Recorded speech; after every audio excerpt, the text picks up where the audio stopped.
합격 해커스. 자, 여러분들 이번에 시험 보시느라고 수고가 많으셨습니다. 저는 해커스 공무원에서 기계직을 담당하고 있는 이선영입니다. 지금 시점에서는 여러분들이 일단 시험 보신 분들 같은 경우에는 좀 휴식이 좀 필요한 시점이라고 생각을 합니다. 그래서 저 심신을 조금 추스리시고, 예, 또 다음 시험 준비하실 분은 다음 시험 준비하시고, 아니면 또 성적이 잘 나와서 또 여러분들 다음에 면접이라든가 이런 거 준비하셔야 된다고 생각하시는 분들은 또 그 스텝으로 나가시면 되겠죠. 근데 어쨌든 간에 조금 심신을 추스리는 좀 그런 시간이 됐으면 좋겠습니다. 제 시험에 대한 총평은요, 지금 온라인에 게시가 되어 있는 걸로 제가 알고 있습니다. 저희 학원 쪽에도 지금 게시가 되어 있는 걸로 알고 있기 때문에 시험에 대해서는 이제 뭐 전반적인 총평에 대해서는 이제 기계 설계 관련해 가지고는 그 총평을 좀 참고를 하시고 저는 바로 이게 문제 해설 들어갈 겁니다. 자, 문제 해설은요, 이 가책형 기준으로 순서가 되어 있으니까 그 부분은 좀 참고해 주시면 고맙겠습니다. 자, 1번 문제 보도록 하겠습니다. 축과 구멍의 끼워 맞춤에 대한 설명으로 옳지 않은 것은 나왔습니다. 자, 답은 4번입니다. 자, 여러분 답은 4번인데 이게 이제 문구를 해석하는 거에 따라서 약간 여러분들이 좀 현장에서, 그러니까 현장이라고 하면 이제 우리 시험 보는 곳이죠. 실제로 기계 만드는 현장이 아니고 시험 보는 현장에서 약간 좀 고민스럽게 좀 딱 직관적으로 나올 수 있는 보기는 아닙니다. 근데 따져보면은 뭐 그렇게 어렵지 않게 답을 찾아갈 수는 있어요. 일단 억지 끼워 맞춤이고, 억지 끼워 맞으니까 당연히 젬새가 발생했다는 얘기죠. 최대 젬새라는 얘기는 가장 많이 쪼일 때예요. 쪼일 때인데 축이 가장 이 구멍과 축의 관계에서 최대 젬새가 발생했다. 그랬을 때 언제입니까? 축이 가장 클 때. 그렇죠? 축은 가장 클 때. 그다음에 구멍은 가장 작을 때입니다. 그런데 여기 설명을 보시게 되면 축의 최소 허용 치수에서, 그러니까 제일 적게 뺀다는 얘기잖아요. 적게 뺀다는 얘기는 축이 가장 클 때입니까?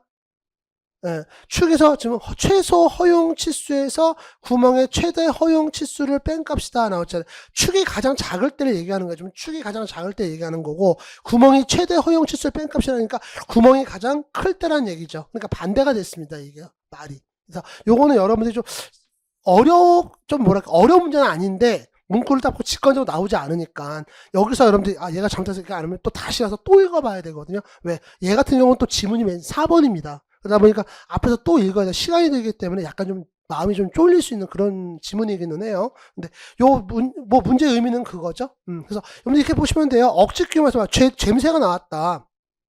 뭐 억지 끼우면 않습니까? 당연히 젬새가 나왔겠지. 최대 젬새가 언제 발생합니까? 아까 말씀드린 축이 가장 클 때, 구멍이 가장 작을 때. 자, 근데 만약에 최대 틈새, 여기 보게 되면은, 네, 쭉 보면은, 네, 틈새 얘기가 있나요?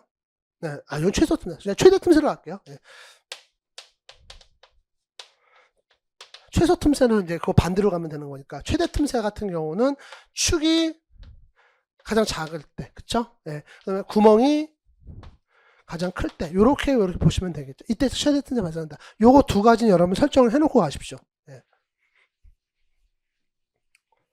자, 넘어가도록 하겠습니다. 자, 2번 문제 보도록 할게요. 미터 나사에 대한 설명으로 옳지 않은 것은 있어요. 답은 3번입니다. 네, 답은 3번인데, 자, 요거 좀 볼게요. 수나사의 골지름, 안나사의 안지름 이렇게 나왔는데, 여러분들, 나사에서는요, 지름 딱 해봤자 딱 3개밖에 없어요. 근데 말이 여러 개가 나와서 그렇지. 자, 우리가 나사에서 수나사 기준 설명할게요. 수나사 기준으로. 지름은, 예, 산지름 있습니다. 나사 산지름이라고 하죠. 산지름. 그 다음에 골지름 있습니다. 또 뭐 있나요? 유효지름이 있죠.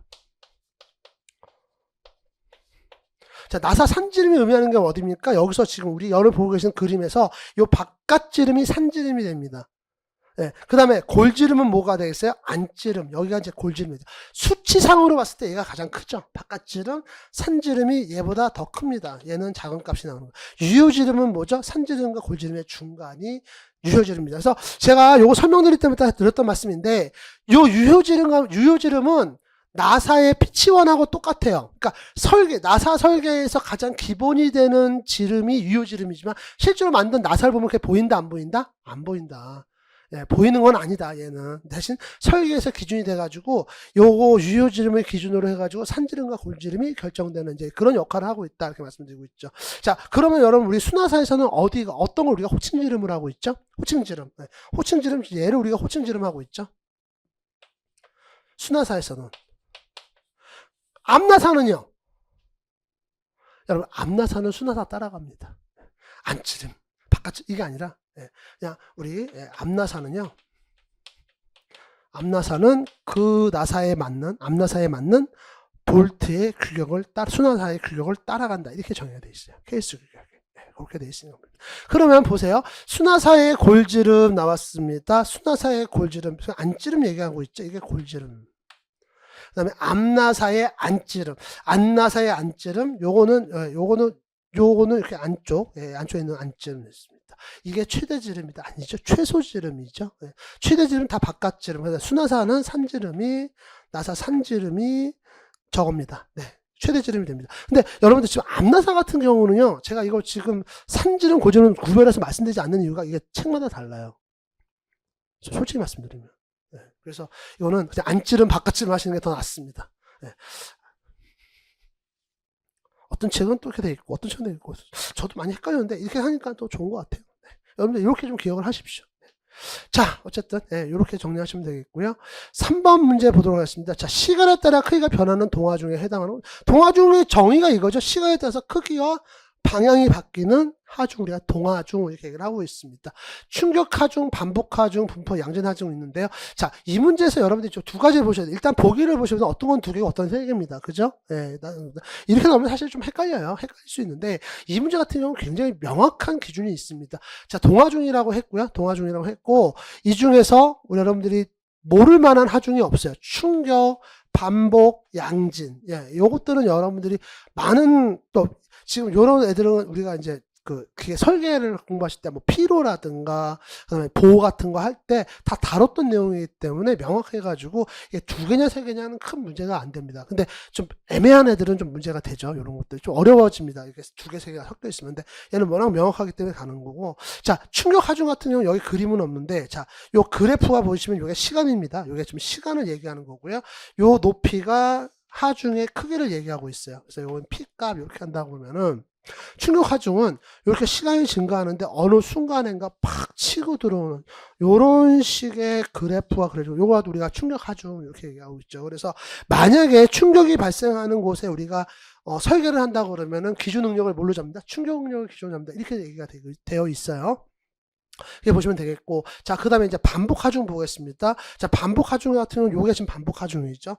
작용했다, 작용하지 않았다, 작용했다, 작용하지 않았다. 요게 지금 반복적으로 시간에 따라서 일정한 시간 간격으로 작용했다, 안 했다, 작용했다, 안 했다, 작용했다, 안 했다 하는 게 이제 이게 반복 하중 이렇게 되겠습니다. 자, 양진 반복 하중은 뭐냐면은 작용했다, 안 했다 이게 문제가 아니라 얘는 힘의 크기와 방향이 같이 바뀌어요. 자, 이쪽을 플러스, 여기를 마이너스로 한다 그러면은 여긴 플러스로 해가 뭐야? 이건 인장이 발생한다 이렇게 볼 수 있는 거고요. 꼭 인장은 아닙니다. 저는 그냥 플러스니까 플러스 보통 인장으로 보니까 보는 거고 얘는 마이너스는 뭐야? 압축이 발생한다. 이렇게 볼 수가 있겠죠. 그래서 이런 것들 우리가 양진하중 이렇게 얘기를 하고 있습니다. 그래서 답은 3번 되겠습니다. 분포하중 하나만 빠지죠.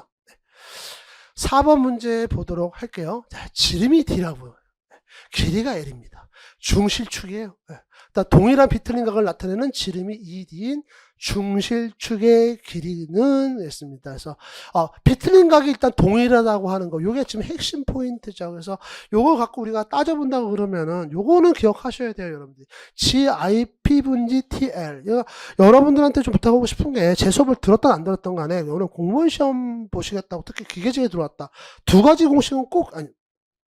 네 가지는 꼭 기억하셔야 됩니다. 자, 뭐가 있냐면은 우리 내압을 받는 얇은 원통에서 지름 방향 하중, 지름 방향으로 작용하는 응력, 그 다음에 축 방향으로 작용하는 응력. 그래서 지름 방향으로 하는 게 ET 분지 PD죠. ET 분지 PD. 그다음에 축 방향이 4T 분지 PD. 요거 꼭 기억하셔야 돼요. 요건 누가 툭 치면 나와야 됩니다. 자, 그 다음에 꼭 기억하실 게 뭐냐면은 자, 길이 방향의 변화량 델타는 A2 분지 PL. 선생님 뭐가 P고 P가 아닙니다. 그거 지금 제가 여기서 설명할 수가 없죠. 이거 여러분들 이거 하여튼 그래요. 네, 그래. 요거 기억하셔야 되고요. 그 다음에 세타 비틀린 각은 어때요? GIP 분지 TL. 이거는 그냥 여러분 툭 치면 돼. 이거는 꼭 기억하셔야 돼요. 이거는. 제가 뭐 웬만하면 외우세요 이렇게 얘기 안 하는데 이건 외우고 가셔야 됩니다. 자, 그럼 볼게요. 이거 문제도 그냥 대입합시다. 자, 지금 지름이 D인 애가 비틀린 거를 세타 1이라고. 어차피 둘이 같으니까 어차피 같이 치긴 할 건데 우리 따로따로 계산을 해야 될 거 아니에요. 그죠? 그러니까 얘의 비틀린 각을 세타 1, 지름이 2D인 애가 비틀어진 각을 갖다 세타 2라고 할게요. 그러면은 세타 1은 뭐야? GIP 분지 TL이니까 IP 뭐예요? 네, 우리 극단면 2차 모먼트 되겠죠? 그래서 단면 2차 모먼트, 극단면 2차 모먼트 되겠습니다. 32분지 파이디 4승 나오잖아요. 그렇죠? 요거 그냥 하나 박아 놓읍시다. 자, 그 다음에 세타 2, 두 번째. 지름이 2D인 중실축. 야, 이게 중공축 안 나온 게 얼마나 다행스러운지 정말 현장에서 내가 풀어보니까 예, 너무너무 다행스러웠어요. 여러분도 그랬나요? 예, 고맙죠? 출제하신 분들한테 예, 고맙다는 생각으로 풀어야 돼요. 자, 2D입니다. 그럼 얘는 어때요? GIF 분지 원래 파이디 4승인데 얘는 D 4승이 아니라 뭐예요? 2D의 4승이 돼야 되잖아요. 그죠? 이제 감이 오죠, 여러분들. 아, 이거 2D의 4승이었구나. 이거 올 겁니다. 근데 문제는 뭐예요? 얘 둘이 같다고 했었어요. 그럼 요 둘이 같으니까 요렇게 우리가 식을 만들 수가 있겠네요. 만들고 나서 보니까 야, 없앨 거 진짜 많아. 일단 지 없애버릴 겁니다. 여기서 그랬잖아요. 도출이 동일한 재료는 동일하다. 그럼 지값은 동일할 거 아니에요. 그렇죠? 파이 당연히 지울 수 있죠. D사성 당연히 없앨 수 있죠. 그렇죠? 예, 없앨 수 있습니다. T 어우 좋네. 예, T 없앨 수 있습니다. L1, L2 있잖아요. 자, 이거 지울 수 있나요, 지금? 예, 여기 지금 얘가 지금 L1이에요, 지금 결론적으로. 얘는 지금 L2인데, L2를 우리가 지금 이게 문제잖아. 못 지우지. 그렇죠? 예, 이거 가지고 있어야 되겠죠. 그래서 요거 다 약분했더니 어떻게 됩니까? 지금 원래 다 약분하고 나니까 32L1 이꼬르 2L2 이렇게 나오는 거예요. 얘가 밑으로 가는 겁니다. 이렇게. 그래서 둘이 약분하게 되면 얼마예요? 16L 이렇게 나온다는 얘기죠. 왜냐면 지금 여기서 L1이라고 했지만 L1이 얘잖아요. 지금. 그렇죠? 그래서 여러분들 이거는 그냥 외워 가셔야 돼요. 방법이 없어요. 자, 5번 문제 보도록 할게요. 두 축의 중심선이 일직선상에 있지 않을 경우에 쓸 수 있는 커플링만을 모은 것은. 여러분들 이거 많이 틀렸다면 좀, 예, 물론, 뭐, 쓸 수도 있죠. 뭐, 쓸 수 있죠. 봅시다. 원통형 커플링, 여기 너무 간단해요. 원통형 커플링 이런 거죠. 파이프. 예, 구멍이 있는 거, 그래서 축 이쪽에 꽂고 이쪽에 꽂아서 쓰는 거예요. 원통형 커플링. 그래서 요걸 갖다 반 나눠가지고 볼트로 조이는 게 뭐예요? 분할 원통 커플링이 나오잖아요. 그림도 안 넣었어요. 너무 쉬워가지고. 분할 원통 커플링. 자, 플랜지 커플링. 예, 얘입니다. 예, 두 축이 일정하게 맞아야 돼. 근데 얘는 살짝 어긋나도 괜찮아요. 살짝. 근데 얘를 갖다가 유형 커플링을 치지는 않습니다. 예, 플랜지 커플링 쓰는데 얘 장점을 설명하는 이제 이 플랜지 커플링의 장점, 뭐 아니면 특징을 설명하는 이제 문구를 보면은 두 축이 살짝 어긋나도 쓸 수 있다. 뭐 이렇게 좀 나오고 있어요. 진도 흡수 능력이 좋아가지고 쓸 수 있다 이렇게 나오고 있는데 뭐 그건 이제 참고만 하시고 어쨌든 얘도 두 축이 일정이 됩니다. 근데 문제는 뭐예요? 지금 올덤하고 유니버셜입니다. 여러분 올덤 조심하셔야 되는 게 자 올덤 커플링이 딱 이렇게 생겼거든요. 딱 이렇게 생겼습니다. 딱 이렇게 생겼어요. 그럼 딱 어떤 특징이 있습니다. 자 두 축의 중심선을 가볼게요. 일치하지는 않아요. 근데 어떤 특징이 있으면 얘는 일치하지는 않더라도 두 축이 평행해야 됩니다. 이게 핵심 포인트예요. 일치하지는 않지만 평행해야 됩니다. 얘는 일치하지 않아도 되고 평행하지 않아도 된다. 유니버셜 조인트. 예, 요렇게 생겼어요. 유니버셜 조인트. 여러분들 유니버셜 조인트 내가 여러분들 이거 하도 설명하다가 그래도 이해를 못하는 친구들이 있어. 막 이게 막 각속도가 서로 달라져요. 유니버설 조인트는 각이 안 맞아도 돼요. 이거 여러분 제일 많이 볼 수 있는 데가 우리 화물차, 우리 1톤 화물차 밑에 보면은 뒤축하고 앞에 엔진하고 이걸로 연결되어 있거든요. 근데 이것도 그렇게 얘기하면 여러분들 또 가서 또 1톤 화물차 또 이러고 본단 말이야. 위험하잖아. 내가 그래서 말은 못하겠고 고민했는데, 며칠 전에 좀 됐죠? 이거 집에 일이 있어가지고 공구를 찾다 보니까 그 따르레기라고 있잖아요. 복스 담아 있는 거. 거기에 이제 우리 핸들하고 연결대하고 복스나마가 있는데 연결대가 이걸로 된 게 있더라고. 한번 찾아보세요, 여러분들. 아마 집에 여러분들 다 그런 거 하나씩은 있잖아요. 수공구 하나씩은 다 있을 거예요. 자전거 타시는 분들 같은 경우는 뭐 100% 있을 거고, 있을 거라 생각합니다. 그래서 요렇게 유니버셜 조인트겠습니다. 그래서 답은 니은하고 니을번 되겠습니다. 자, 6번 보도록 할게요. 이 문제는 여러분들한테 저도 고민스러운 게 이게 쉬웠다고 해야 그러니까 제가 뭐 말할 필요는 없지만 저는 좀 여러분들 이건 무리 없이 다 풀지 않았을까 싶거든요. 솔직히. 예, 근데 이게 만약 어려웠다면, 그렇다고 또 어려웠다는 친구한테, 이게 좀 어려웠으면 공부 좀 더, 이것도 좀 말이 안 되는 것 같고, 좀 애매해요. 제 스탠스가. 자, 왜 그런가 좀 설명을 드릴게요. 지금 여기서 쭉 설명하는 내용들 보면은, 해석하면 P값을 구하세요. 지금 이 P값을 구하세요. 이거거든요. 근데 사실 P값 구하는 건 우리 여러 번 했어요. 그러니까 공부하시는 분들은 이거를 안 할 수가 없습니다. 기계설계에서. 예, 왜 그러냐면 바로 이 식 때문에 그래요, 여러분들. 이 식에서 여러분들이 P 값을 이거는 다들 외우고 가실 거란 말이에요, 최소한. 저도 강의를 할 때, 여러분들 이거 지금 순서 이렇게 돼 있지만 결론은 이겁니다, 여러분들. 이거 하고, 여러분들 필요한 건 이거예요, 이건데, 여러분들이 그때 과정은 아셔야 되니까 저랑 같이 이렇게 유도 한번 해봅시다. 이렇게 공부를 하고 있거든요. 근데 이제 문제는 뭐냐면은 얘하고 얘가 문제가 나온 게 아니라 유도하는 과정에서 여기가 나왔어요, 문제가. 이게 문제예요. 이게 문제가 나왔는데 이게 문제예요. 이게 여러분 어떤 의미가 있는지 모르겠네. 접근하기가 좋았는지 편했는지. 근데 이럴 수는 있어요, 여러분들. 지금 이번에 시험 문제가 나온 건 지금 여기 딱 끊어서 여기까지만 지금 나왔잖아요. 제가 이건 유도해 드릴 건데 미친 척하고 보기가 이걸로 나왔다. 이 똑같은 문제 갖고도 이거 가능합니다. 예. 단 여러분들 여기서 보시면 마찰계수 이렇게 뮤라고 했잖아요. 마찰계수 뮤를 탄젠트 마찰각이라고 한다. 이렇게 하면은요 똑같이 나올 수 있어요. 이거 대신 답을 이걸로 하고. 예. 한번 보도록 하죠. 자, 설명드리겠습니다. 여러분들 지금 그 앞에 있는 그림 똑같은 거고요. 나사를 조일 때입니다. 자, 제가 그 도식으로 설명을 할 건데 여기서 한 가지 우리 문제가 좀 다른 게 뭐냐면 요 리드각 요 부분이 우리 문제에서 이게 알파로 되어 있습니다. 근데 저는 그냥 람다로 되어 있거든요. 그래서 이걸 좀 수정을 해보려고 했더니 또 시간이 부족. 제가 또 해설 강의를 좀 빨리 준비를 해야 돼요. 이번 또 시험도 멀리 가서 보고 와가지고 시간이 좀 널널하지 않았어요. 평소보다. 그래가지고 이거 바꾸려고 했더니 캐드에 들어가서 바꿔야 되거든요. 좀 그렇더라고요. 이것도 바꿔서 또 쓸 수 있는 것도 아니고 그래가지고 그냥 여러분들 양해를 구하는 게 저는 요게 람다각이 지금 알파면 우리 시험 문제는 이걸 알파로 얘기하고 있습니다. 그럼 여기 다 알파로 되겠죠? 코사인 알파, 여기도 사인 알파, 코사인 알파, 여기도 사인 알파. 이렇게 바뀌는 겁니다. 예. 그러니까 람다를 알파로만 치환해서 제 설명을 들으세요. 예, 좀 그렇게 좀 부탁 좀 드리겠습니다. 자, 우리 힘의 평형 방정식 들어가겠습니다. 지금 우리 시험 문제에서는 여기에 요렇게 돼 있고 나사가 조일 때 힘 P가 지금 여러분들 보면 방향에서 오른쪽으로 작용하고 있다고 얘기를 하고 있고요. 위에서 아래로 작용하는 힘을 우리가 하중이라고 해야죠. Q 이렇게 설명을 하고 있습니다. 이와 같은 힘의 평형 방정식을 만든다면 이 두 힘에서 각각 두 개의 힘의 분력이 발생을 해요. 뭘 기준으로? 이 경사면을 기준. 저는 조금 과도하게 그렸죠. 그러니까 여러분들이 이거 보시면서 선생님 여기 수평인데 선생님 왜 이게 지금 나선각이잖아요.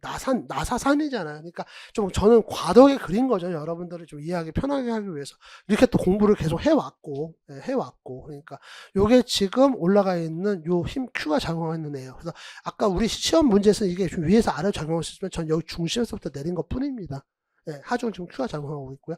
이 화살표 P가 여러분들 우리 시험 문제는 이렇게 있지만 저는 가져와서 여기다 일치시켰을 뿐이에요. 힘을 갖고 왔을 때. 그래서 원래는 이 Q하고 P가 같은 점에 작용하는 건데 딱 보시게 되면은 요 경사면에 대해서 수직으로 작용하는 경사면에 수직으로 작용하는 힘 같은 경우는 두 개가 겹쳐 나와요.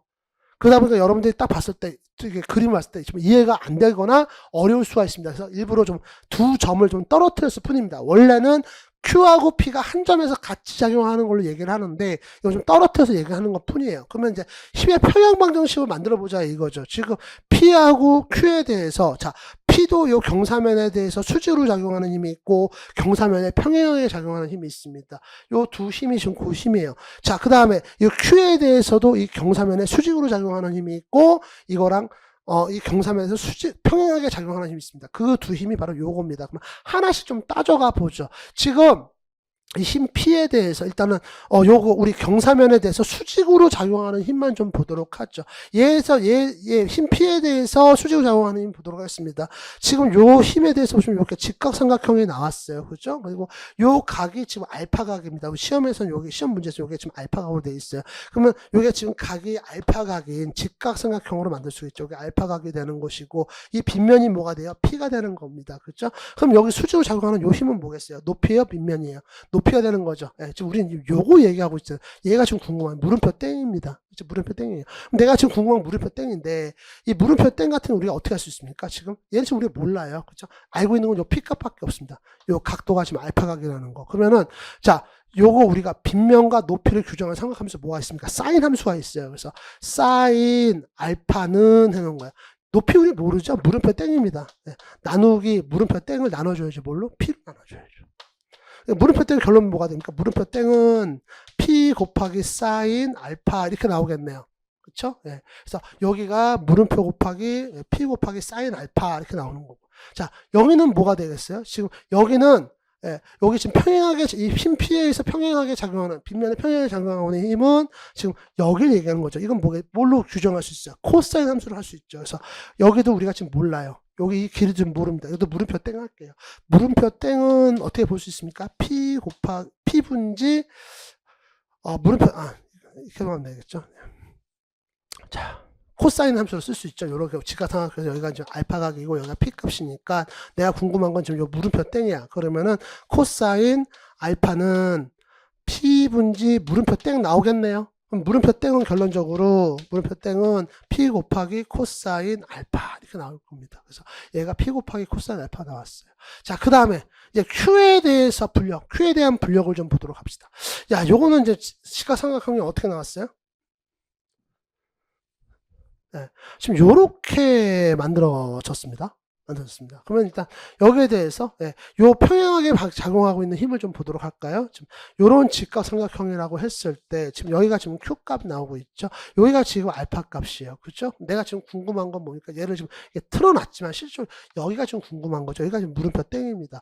여기가 알파가 여기가 직각이에요. 그럼 얘는 뭐가 돼요, 여러분들? 여기는 지금 우리가 사인 함수로 규정할 수 있습니다. 그래서 사인 알파는 자, 물음표 땡 나올 것이고요. 빗면이 좀 Q 값입니다. 그럼 결론적으로 Q 곱하기 사인 알파는 물음표 땡 나오겠네요. 그래서 이 값, 여기가 지금 사인 알파 나왔고, 또 동일한 방법으로 하게 되면은, 자, 여기서 이렇게 빗면에 대해서 수직으로 작용하는 힘 같은 경우는 Q 곱하기 코사인 알파로 우리가 표시를 할 수 있습니다. 그래서 이걸 가지고 우리가, 힘의 평형 방정식 만들어 볼게요. 힘의 평형 방정식 일단 이동부터 여러분들이 직관적으로 아셔야 돼요. 지금 이 빗면에 대해서 수직으로 작용하고 있는 힘은 방향이 어때요? 같아요? 달라요? P와 Q에 작용하는 방향이 같습니다. 그러니까 얘네 둘은 어차피 더하기로 갈 거고요.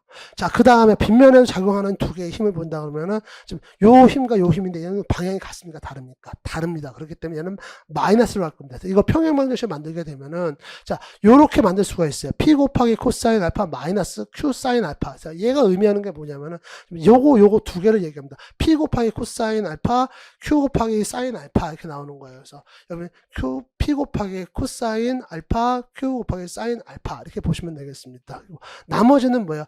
얘네 둘은 뭐예요? 지금 여러분들 보시게 되면은 여기 이렇게 여기 지금 마차계수가 빠졌네. 여기 지금 마차계수가 있어야 되는데 P에 대해서 가니까 여기 지금 마차계수가 빠졌네요. 네. 이 마차계수 값이 존재를 해야 되죠. 여기 마차계수 값, 또 여기 마차계수 값 이렇게 존재를 해야 되겠죠. 자, 그래서 마차계수 값이 존재를 합니다. 그래서 마차계수 곱하기 Q 곱하기 코사인 알파에다가 P 곱하기 사인 알파 이렇게 나오죠. Q 곱하기 코사인 알파. 자, 네. 여기에 지금 마차계수 값, 여기가 아니라 여기네요. 네. 요렇게 마차계수 값이 들어갑니다. 여기 마차계수 값이 빠졌어요. 미안합니다. 여기 표에서 좀 빠졌네요. 마차계수 값이 빠지고 왔어요. 네, 그래서 이 마차계수 값이 다 들어가 있습니다. 마차계수 들어가 있는 이제 그런 식이 될 거예요. 자, 그렇게 되면은 마차계수는 어차피 공통량이 앞으로 빼버리면 되겠죠. 그래서 요렇게 뭐가 만들어졌어요? 힘의 평행 방정식이 만들어지는 거예요. 그러니까 이걸 만들어서 우리가 이제 칙을 정리하려고 하다 보니 P는 P대로, Q는 Q대로 몰면 더 좋겠죠. 그래야 일단 요 수식을 만들 거 아닙니까? 그래서 요걸 갖다가 다시 다 이항을 하는 겁니다. 그래서 Q 곱하기 마차계수 곱하기 Q 코사인 람다에다가 얘가 1로 넘어와요. 그럼 뭐가 되겠어요? 플러스 사인 알파가 되겠죠. 그렇죠? 뮤 코사인 알파에다가 사인 알파 이렇게 더해 놓고 그게 1로 넘어오고 얘가 1로 넘어가겠어요. 마이너스 넘어가겠죠? 코사인 알파에다가 P 사인 람다가 넘어가면서 마이너스로 올 겁니다. 그래서 여기 마이너스가 붙은 거예요. 여기까지. 이래서 이 식이 나오는 겁니다. 근데 만약에 이제 요게 들어왔다. 만약에 마찰 계수를 갖다가 사인 로우라고 그래가지고 마찰각을 표시했다. 만약에 했다. 그러면은 지금 요 마찰각이 뭘로 되니까 탄젠트 로우. 얘도 탄젠트 로우로 들어가면 되는 거죠. 그렇게 보시면 되겠습니다. 자, 6번은 그래서 요렇게 여기까지만 좀 설명할게요. 더 가면 이제 또 한참 나가니까. 자, 6번 여기까지만 설명을 하고요. 자, 그래서 답은 3번이 되겠습니다. 자, 7번 문제 보도록 하겠습니다. 자, 요거 여러분들 얘 같은 이제 편심 하중이 작용하는 용접이 아니라 얘는 도심이 이동해 있는 용접이 되겠죠. 왜 도심이 이동했을까? 용접선이 다르죠. 용접선이 다르다 보니까 도심이 이동을 했고, 이동한 것도 딱 줬어요. 여기 도심이 있고, 여기서부터 용접선에서부터 얘는 x1, x2다 이렇게 줬습니다. 여기를 용접 길이를 L1, 여기는 L2라고 하자. 또 이렇게까지도 줬고요. 그리고 여기 힘이 지금 각각 지금 P가 작용하고 있다라고 얘기를 했습니다. 자, 이건 어떻게 접근해야 돼? 일단 여러분들 이거 푸는 방법은요. 제일 중심에 있는 건 모먼트의 평형 방정식이에요. 모먼트의 평형 방정식 풀 건데 한번 쭉 따라가 봅시다. 이게 모먼트의 평형 방정식 이걸로 풀 거예요. 이걸로 풀 겁니다. 그래서 하나씩 따라가다 보면은요, 일단 여기 용접선 여기에 작용하는 힘을 P1이라고 하자. 여기에 작용하는 힘을 P2라고 하자. 자, 왜 이렇게 나오냐면은 지금 여기서 우리가 사전에 이걸부터 정의를 해야 돼요. 지금 여기 작용하는 요 P 값은 P1 플러스 P2야. 어차피 마찬가지잖아. 이 힘이 지금 분산돼서 각각 작용한다고 보자. 이렇게. 그렇게 시작을 합니다. 이게. 그래서 요렇게 시작을 하는 거고요. 자, 그럼 P1은 우리가 또 어떻게 적용할 수 있냐면은 여기에 전하는 허용 전달 능력이 있을 거다. 그럼 여기 작용하는 허용 전달 능력은 여기 작용하는 허용 전달 능력과 동일해야 되잖아요. 그렇죠? 허용 전달 능력이니까. 네, 그래서 여기 지금 P1은 우리가 어떻게 지금 하중 P는 원래 우리가 했잖아요. 전달 능력은 하중을 단면적으로 나눠준 값입니다. 그렇죠? 네, 그렇죠? 그러다 보니까 우리가 P를 갖다가 얘기를 하려면 하중을 얘기할 때는 전달 능력에다가 면적을 곱하면 돼요. 여기서 보시게 되면 자, 요게 지금 목 두께가 되는 거고 요 길이가 되는 겁니다. 그러면 요거는 기준 면적, 요건 이제 요 A 곱하기 A L1이 요 기준 면적 A가 되는 거죠. 그렇죠? 그래서 요게 전달 능력 곱하기 A L1 되는 거예요. 요 길이가 되는 겁니다. 길이가 되는 것이고. 자, P2는 어떻게 보면 될까요? 똑같죠. 허용 능력은 똑같습니다. P1이나 P2가 똑같습니다. 여기가 지금 면적 A2가 되는 거죠. A2, 요걸 A1 이렇게 보시면 되겠고. 얘는 뭐가 됐어요? 목 두께는 똑같습니다. 위나 아래나 지금 목 두께는 똑같고, 길이가 다르죠. L1, L2 이렇게 나옵니다. 그래서 L1하고 L2를 다 합치는 값을 그냥 L로 하자. 이건 이제 뒤에서 써먹고 미리 좀 사전에 정의를 하는 겁니다. 자, 그래서 결론을 보자면 우리가 P 값은 P1 플러스 P2다. 그랬는데 요 두 개를 더해주면 되겠죠. 그래서 두 개를 더했더니, 자, 앞에 목 두께하고 허용 전달 능력은 똑같아요. 동일합니다. 그러니까 공통인자를 앞으로 빼버리자. 그래가지고 요런 식으로 나오고, 요건 나중에, 여기는 좀 없지만 나중에 이렇게 볼 수 있어요. 전달 능력에다가, 허용 전달 능력에다가 목 두께 곱하기 A 이렇게 나와도 되는 그런 식이 되겠죠. 그래서 요거는 한마디로 뭡니까? P 값은 요렇게 만들어진다.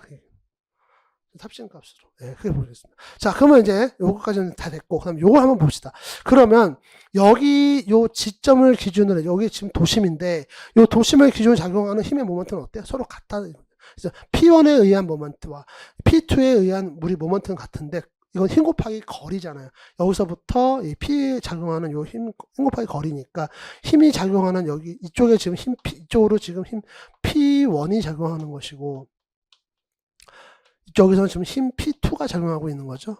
그러다 보니까 여기를 기준으로 해서 요 거리에 따라 가지고 지금 모먼트는 서로 동일하다. 모먼트의 평형 방정식 들어오는 겁니다. 그래서 지금 P1, P2는 앞에서 다 정의를 했어요, 우리가. 여기가 지금 P1이 되는 것이고, 요 수식이 지금 P2가 되는 거죠. 그래서 요렇게 수식을 만들어 놨고, X는 결론적으로 뭐가 되는 겁니까? 요 대문자 X는 여기서 만든 요 거리, 요 X1, X2를 합친 게 X다. 그럼 여기가 의미하는 거는 여기서부터 여기까지 총 거리죠. 이걸 X 이렇게 둔 겁니다. X 이렇게 둔 거예요. 그랬을 때 요렇게 우리가 만들고 났더니 어떤 사태가 발생했어요? 이것도 마찬가지로 약분이 됩니다. 약분이 돼요. 그래가지고 허용 전달 능력 없어질 수 있고요. 목 두께 없어집니다. 남는 건 뭐예요? L1, X1, L2, X2. 그래서 L1 같은 경우는 전체 X1에서 L2로 나눈 값. 이렇게 우리가 정의를 할 수가 있는 자, 요 관계식에서 보시면 L1 L1 이게 밑으로 가면 되잖아요. L2 곱하기 X2 나오는 거고요. 얘가 밑으로 갑니다. X2 이렇게 나오겠죠. 그렇죠? 예. X2가 아니라 X1 나오겠죠. 예, X1 이렇게 나옵니다. 그래서 여기 X1이 빠졌네요. X2 이렇게 나와야 되는데. 그렇죠? 예, 이렇게 나옵니다. 그래서 요렇게 나오는 거고요. 여러분들 제가 요거 좀 숫자 잘못 쓴 줄 알고 제가 좀 그런데 그게 아니고요. 네. 요게 지금 숫자를 잘못 쓴 게 아니라 요거를 좀 제가 잘못 설명했네요. 요게 지금 X가 요 대문자 X가 지금 X1 플러스 X2고 L이 L1 플러스 L2잖아요. 그죠? 예, 그러다 보니까 여기 지금 요게 L이 요거 지금 두 개 합친 값입니다. 그래서 요 수식 갖다 다시 풀어내게 되면은 자, L1은 L1 곱하기 X는 L 곱하기 X2하고 같다라고 이제 요 식이 성립이 되는 거죠. 그래서 이게 이 식은 여러분 이렇게 이해하시면 돼요. 전체 길이에서 이만큼 여기선 요 L1은 또 전체 길이 요 L에서 요 비율, 그러니까 이 비율을 갖고 비율 관계식으로 보시는 게 맞습니다. 네, 맞습니다. 그래서 얘는 지금 전체 길이, 전체 요 도심까지의 전체, 그러니까 전체 길이, 전체 높이 여기서 봤을 때 전체 높이 x에 대해서 설명을 한 거예요. 네, x에 대해서 설명한 겁니다. 그래서 이렇게 나온 거니까 그렇게 좀 이해를 해주세요. 자, 이 비례 관계식으로 나온 것이고, 그래서 L1은 x 전체 길이, 요 우리 x에 대한 전체 높이에 대한 전체 높이죠. 전체 높이로 나눠줬죠. x2를 전체 길이를 곱해준 값. 이렇게 보시면 되겠습니다. 그래서 이건 비율 관계식으로 보시면 되겠고, 얘도 마찬가지입니다. 그래서 이것도 지금, L2 분지 L, 이거를 갖다가 X 분지 X1. 이렇게 우리가 본 거랑 똑같아요. 서로 반대 방향으로 가는 거니까 얘도 마찬가지로 지금 L1을 갖다가 L로 나눠준 값은 X에서 X2 값 나눠준 거 똑같다. 요 관계식이 성립이 되는 거죠. 비례 관계식으로 해가지고. 그래서 요렇게 만들 수가 있습니다. 그래서 요 식에서 이제 나온 L1, L2를 갖다가 여기서 얘기했던 것처럼 L1을 L2로 나눠줍시다. 그러면 요걸 갖다 나눠주게 되면은 지금 위에를 갖다가 X 분지 L 두고 그 다음에 X2로 나눠주고요. 밑에를 갖다가 X분지 L 두고 얘를 갖다가 X1으로 나눠주게 되면 요거 없어지죠. 요 같이 없어질 것이고 얘도 없어집니다. 결론적으로. 그래서 X1분지 X2 이렇게 나오죠. 그래서 답은 X1분지 X2 이렇게 나오는 거예요. X1분지 X2 이렇게 나옵니다.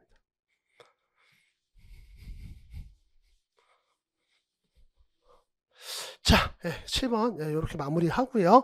자, 그 다음에 이제 8번 문제 보도록 하겠습니다. 자, 이수가 Z인 헬리컬 기어의 축 직각 모드를 M1, 치 직각 모드를 M2라고 할 때 상당 스포 기어의 이수는 물어보고 있습니다. 자, 여러분들은 요거 두 가지만 하면 이 문제는 풉니다. 풀 수 있습니다. 뭐 두 가지냐면 하나는 상당 스포 기어의 이수와 그냥 헬리컬 기어의 이수. 그러니까 헬리컬 기어에서 이 헬리컬 기어에 우리가 계산을 좀 편하게 위해서 만든 가상의 스포 기어를 우리가 상당 스포 기어 이렇게 얘기를 하고 있고요. 그 상당 스포 기어의 이수를 갖다가 표시할 때 우리가 ZE 이렇게 얘기하고 있습니다. 이건 헬리컬 기어의 이수가 되겠고요. 그래서 그리고 상당 스포 기어의 이수는 우리가 헬리컬 기어의 이수를 뭘로 한다? 비틀링각, 코사인 비틀링각의 3승을 한다. 요거는 여러분들이 알고 가셔야 됩니다. 뭐 유도하실 필요도 없고 그냥 외우고 가셔야 됩니다. 저도 그렇게 수업을 하고 있고요. 그래서 요거 외우시라고 말씀드렸고요. 그래서 요렇게 알고 계세요. 그 다음에 이제 피치는 파이 곱하기 모듈 값이다. 요거 알고 계시면 되겠습니다. 요 두 개 알고 계시면 됩니다. 자, 한번 보도록 할게요. 자, 코사인 베타라고 하는 얘기가 나오는데 코사인 베타 의미하는 게 뭐냐면은 자, 요게 우리가 스포기어 표현할 때 보통 이렇게 표현을 합니다. 이렇게 표현을 하고 있는데 요 스포기어에서 자, PS가 있고 P가 있어요. 이게 무슨 얘기냐면은 자, 요 PS는 축을 중심으로 하는 축을 기준으로 하는 피치 값이에요. 축 기준 피치 값이고. 자, 그럼 그냥 P라고 표시했거든요. 그냥 P라고 표시했는데 얘는 2를 기준으로 하는 피치 값입니다. 그래서 축 기준 모듈을 M1, 치 직각 모듈을 갖다가 M2라고 했으니까 여기는 지금 P1이라고 보면 되겠고요. 얘를 P2로 보면 되겠네요. 시험에서는, 우리 시험 문제에서는 이렇게 보시면 되겠습니다. 자, 그렇게 돼 있고 이 피치 값은 뭐 곱하기 뭐예요? 파이 곱하기 모듈 값입니다. 파이는 공통이죠. 파이가 뭐 바뀌진 않잖아요. 그렇죠? 그러면 P1은 우리가 어떻게 표시할 수 있냐면은 파이 곱하기 M1 이렇게 표시할 수 있고요. 자, 그 다음에 P2는 파이 곱하기 파이 곱하기 M2로 표시를 할 수가 있습니다. 그렇죠? 근데 요게 지금 코사인 베타 값이 의미하는 건 뭡니까? 요 삼각형이잖아요. 그렇죠? 요 삼각형입니다. 요 직각 삼각형 나오는 거고 여기가 직각이 돼요. 그러면 코사인 값의 의미는 뭐냐면은 코사인 베타가 의미하는 거는 PS가 빗면이 되기 때문에 밑으로 내려가겠죠. 그래서 여기가 지금 P1이 내려가는 것이고 P2가 위로 올라가는 요 값을 의미하는 겁니다. 그렇죠? 그래서 요 지금 P1, P2는 피치 값이고 피치 값은 모듈 값 곱하기 파이라고 말씀드렸잖아요. 그럼 얘를 갖다 이렇게 풀 수가 있겠죠. 코사인 베타는 결론적으로 뭐가 돼요? 모듈 값 곱하기 파이인데 밑에가 P1이니까 M1이 되겠죠. 위에는 P2니까 M2의 파이 이렇게 나오겠죠. 파이 약분될 겁니다. 결론적으로 이 식에서 코사인 베타가 의미하는 건 M1으로 M2를 나눠준 값이 되거든요. 모듈 값을 지금 서로 나눠준 값으로 나타내는 거죠. 그러면 이제 우리 상당수폭의 일수 나타날 때 뭐예요? 그럼 여기 얘 대신에 이제 집어넣으면 되는 거잖아요. 그렇죠? 그래서 M1 분지 M2의 3승 이렇게 하게 되면은 결론적으로 뭐가 나와요? M2의 3승 분지 Z 위에 있으니까 M1이 밑에 있던 게 위로 올라가면서 Z 곱하기 M1의 3승 이렇게 나오겠죠. 그래서 답은 4번이 되겠습니다. 요거 두 개만 알고 있으면 풀 수 있는 문제예요. 자, 그 다음에 이제 9번 문제 보도록 하죠. 자, 요것도 재밌는 문제입니다. 여러분들, 이게, 혹시 여러분들, 양쪽 덮개판인데 두 줄 맞대기 이음이 나왔던 적이 있나요? 기계 설계에서? 저는 못 본 것 같은데. 제가 살펴보지 못했어요. 이거 지금 준비하면서 좀 신기해가지고, 그러니까 제가 그동안 세설 강의하고 문제 출제할 때 계속 한 줄 맞대기는 많이 했는데 두 줄 맞대기가 좀 처음 나온 게 아닌가? 뭐 처음은 아니겠죠. 워낙 이게 공무원 시험이 오래돼가지고 기존에 나왔을 수는 있는데 어쨌든 두 줄 맞대기 이렇게 정면으로 나온 거는 좀 생소합니다. 좀 오래간만이라고 해야 되나? 좀 생소하다. 보겠습니다. 저도 좀 찾아보긴 해야 되는데. 아직 못 찾아봤어요. 어쨌든. 자, 한 줄 맞대기 이용한 양쪽 뭐해서 리벳의 1피치당 허용 인장 능력을 각각 W1, W2라고 하자. 힘입니다. 힘. 인장 능력을 갖다가 W1, W2라고 할 때 하중비는 얼마가 되겠는가라고 묻고 있습니다. 근데 여기서 재밌는 게 뒤에 가정을 줬어요.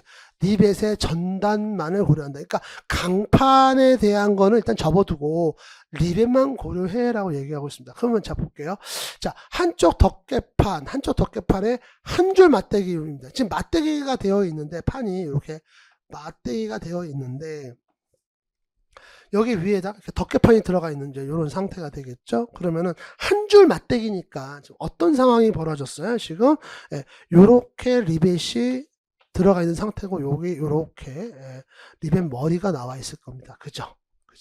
그러면은 리벳의 전단만 고려라고 했잖아요. 지금 이 상태에서 본다 그러면 전단면이 몇 개입니까? 전단면이 두 개가 나올 거예요. 그래서 전단면을 제가 A라고 표시할게요. A라고 표시하겠습니다.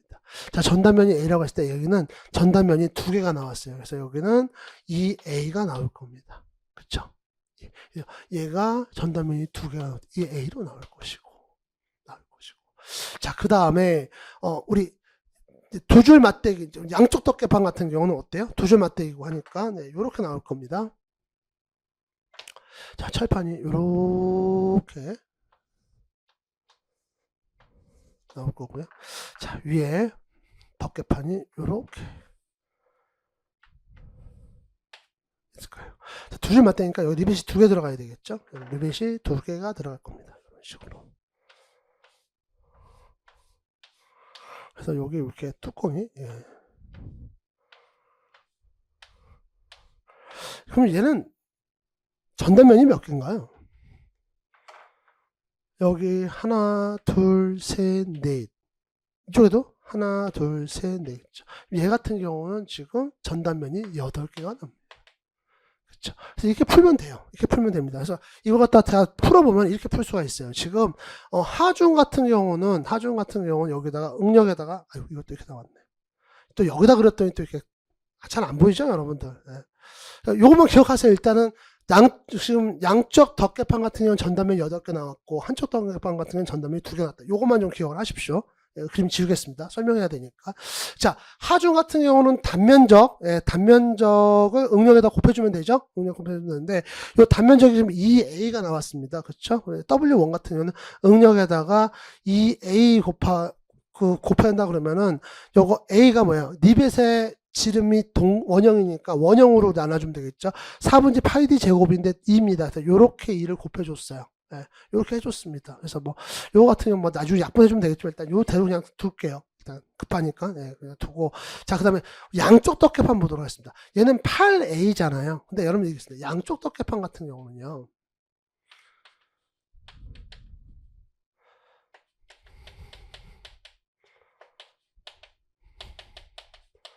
자, 판의 수가 두 개가 되잖아요. n 이꼬르 두 개가 되잖아요. 그러니까 전단면이 두 개가 되면 자, 2a가 되면 얘는 전단면을 갖다가 두 개가 아니라 얼려 1.8로 봅니다. 예. 이 안전을 위해서 이렇게 한다 그랬어요. 양쪽 덮개판 이거 1.8로 봅니다. 그래서 전단면 수가 8개지만 실제로는 우리가 몇 개로 본다? 7.2로 본다. 두 개일 때 1.8이니까 그러니까 2를 1.8로 만들어주니까 요걸 나눠가지고 여기다 1.8을 곱해보세요. 그러면은 여러분들이 1.8 곱해주게 되면은 그 1.8 곱하기 4 하게 되면은 7.2 이렇게 나옵니다. 예, 그래서 제가 여기다가 이렇게 근사로 해놓은 거예요. 그래서 이렇게 해놨습니다. 예, 그래서 요렇게 지금 7.2에다가 이렇게 응력 곱해준 거로 표시했어요. 7.2 이렇게 나오고 있습니다. 그럼 이제 요 갖다가 B니까 얘가 밑으로 가고 얘가 위로 올라가면 되겠네요. 얘가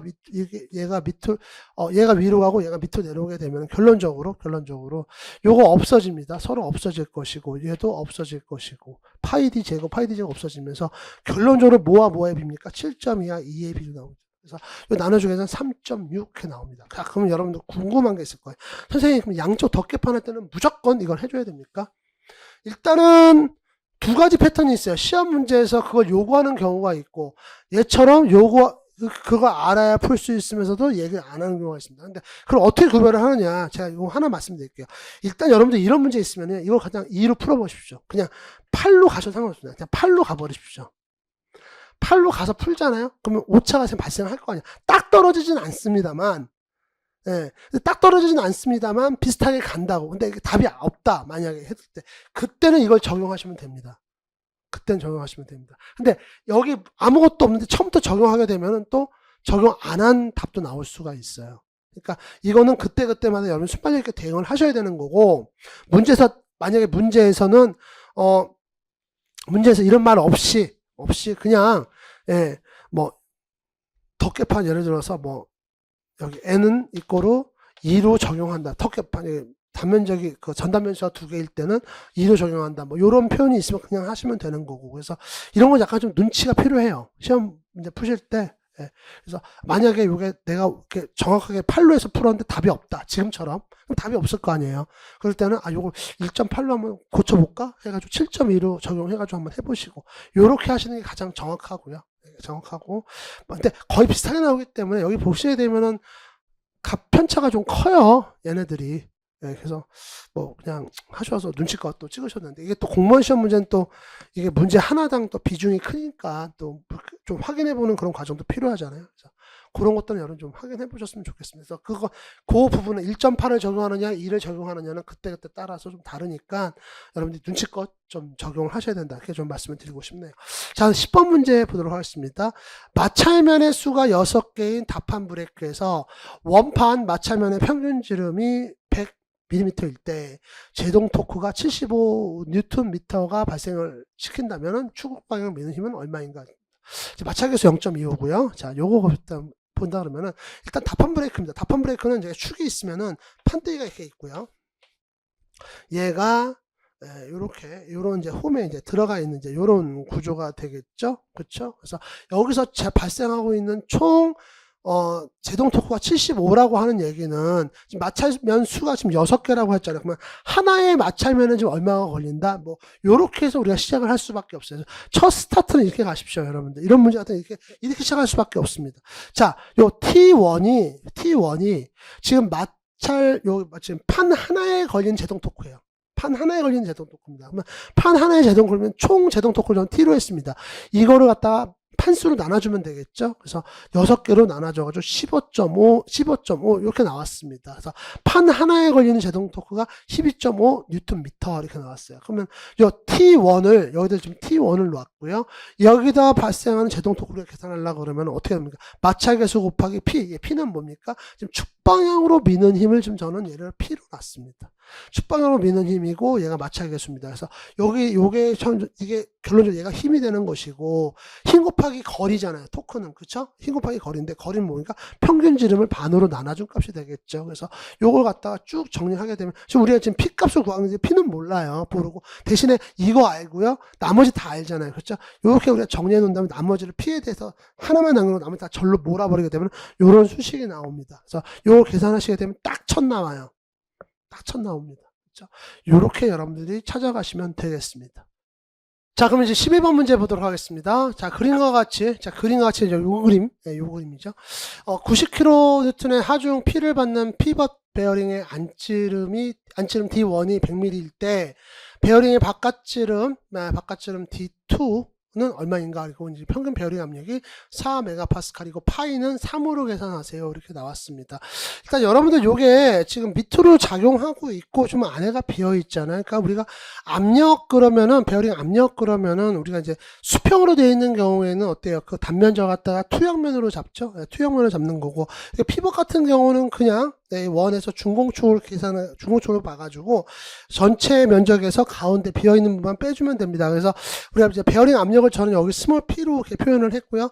위에서 작용하는 하중을 지금 P로 표현을 했습니다. 그래서 이게 나중에 90kN 될 거예요. 그렇죠? 그래서 단면적은 4분지 파이 D2의 제곱에서 D1의 제곱 빼준 거. 큰 면적에서 작은 면적을 빼준, 이제 그렇게 수식을 정리를 했습니다. 그래서 요 베어링 압력이 지금 4MPa이라고 했으니까 MPa 내려왔는데, 여러분 단위를 한번 우리가 살펴봐야 되는 게, 우리가 메가파스칼 단위하고 파스칼 단위가 있잖아요. 여러분들 조심하셔야 되는 게, 파스칼 단위 같은 경우는 단위의 의미가 뉴턴 퍼 미터의 제곱입니다. 그죠? 뉴턴 퍼 미터의 제곱이고, 자, 메가파스칼은 계산을 해보면 어떻게 나오냐면은, 얘는 힘의 단위는 똑같습니다. 뉴턴입니다. 똑같은 뉴턴이 나오는데 얘는 밀리미터의 제곱으로 딱 떨어집니다. 예, 그래서 여기서 지금 제가 4MPa 그대로 들어왔다는 얘기는, 여기 지금 하중은 그냥 킬로 뉴턴이 아니라 뉴턴으로 쓸 것이고, 여기 단위는 뭐야? 면적 단위는 밀리미터의 제곱으로 쓰겠다는 얘기예요. 제가. 그래서 지금 간단하게 수식이 정리가 됐습니다. 그래서 여기 우리가 90kN니까 90에다가 10의 3승 이렇게 해줬고, 얘는 궁극적으로 뭐가 됩니까? 9 곱하기 10의 4승이 됩니다. 궁극적으로는. 근데 여기서 아직은 90 곱하기 10의 3승으로 가고 있죠. 그래서 이렇게 수식이 정리되게 되면은, 자, 얘하고 위치만 바뀌는 거예요. 얘가 1로 가고, 자, 4MPa 자리로 가고, 4MPa이 이 위치로 오게 됩니다. 그러면 수식이 딱 정리가 되죠. 90 곱하기 10의 3승에다 4분지 3 곱하기 4. 왜? 파이를 아까 우리가 3으로 보자 그랬잖아요. 위에서. 그쵸? 그래서 요 3으로 내려오게 됩니다. 그래서 이 수식을 정리하게 되면은, 자, D2 하나 남겨놓고, D2를 지금 우리가 구해야 되는 게 D2잖아요. 그죠? 그리고 D1은 줬어요. 여기서. 안찌름을 갖다가 지금 100mm라고 줬으니까, 100mm의 제곱이니까 10의 4승 나올 것이고, 얘는 궁극적으로 없어지고 얘랑 약분이 되면서 이게 30이 나오는데 10의 3승이 옆에 붙어 있으니까 궁극적으로 뭐가 돼요? 13 곱하기 10의 4승이 되겠죠. 그래서 똑같이 10의 4승 맞춰주고, 10의 4, 여기는 3, 여기는 1 이렇게 되는 거죠. 그래서 요거 갖다가 풀게 되면은, 요거 나중에 이제 요거 갖다가 이제 D2를 구하는 거니까 제곱을 씌워주게 되면은 200mm 이렇게 나옵니다. 그래서 그렇게 여러분 푸시면 돼요.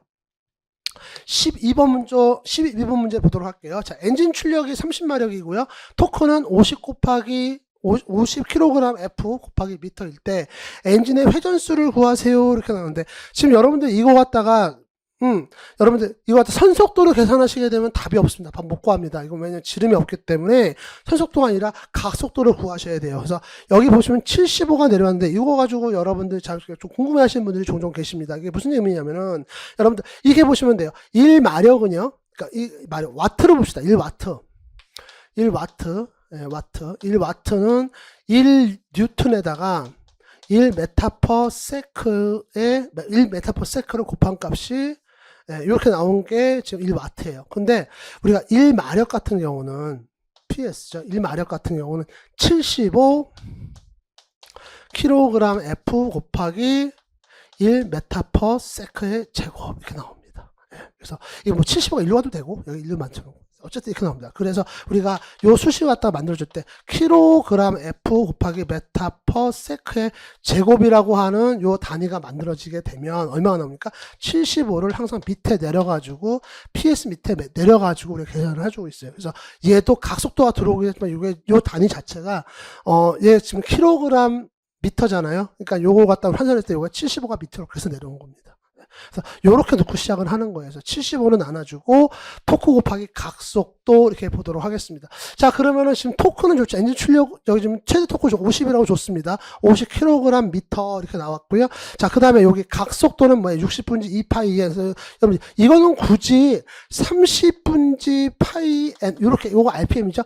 요렇게 하실 필요 없어요. 그냥 2파이 n으로 가십시오. 이거는 뭐 앞에서도 우리가 요거 한번 써보고 봤지만 요건 굳이 이렇게 바꾸실 필요 없습니다. 이렇게 만들어 주시고 요 70으로 나눠 주십시오. 그러면은 요 값 자체가 얼마가 나오냐면 이게 30마력이 나옵니다. 30마력이 나와요. 30마력이 나오는 게, 요 30마력은 줬죠? 30마력 나온다고 큰일 날 뻔했네. 자, 이 30마력을 여기 줬습니다. 이게 30마력이야. 이 얘기 하는 거죠. 그래서 이 식이 지금 이렇게 풀어지는 겁니다. 그래서 요거 갖다가 요 RPM N 남겨놓고 나머지 다 또 보내자는 거죠. 여기 앞에 있는 애들, 요 N 남겨놓고 이거 다 보내게 되면은, 자, 요렇게 수식을 정리할 수 있고요. 이거 정리해서 풀게 되면은 450 RPM 딱 떨어집니다. 요렇게 여러분들이 정리하시면 되겠어요. 그래서 12번 문제도 뭐 그냥 이렇게 풀어 나가시면은 그렇게 어렵지 않게 풀 수 있는 이제 그런 문제가 되겠죠. 자, 13번 보도록 하겠습니다. 자, 치공구가 나왔어요. 자, 이거 갖다가 여러분들이 나는 치공구가 뭔지 몰라요. 이렇게 접근하면은 더럽게 어려운 문제예요.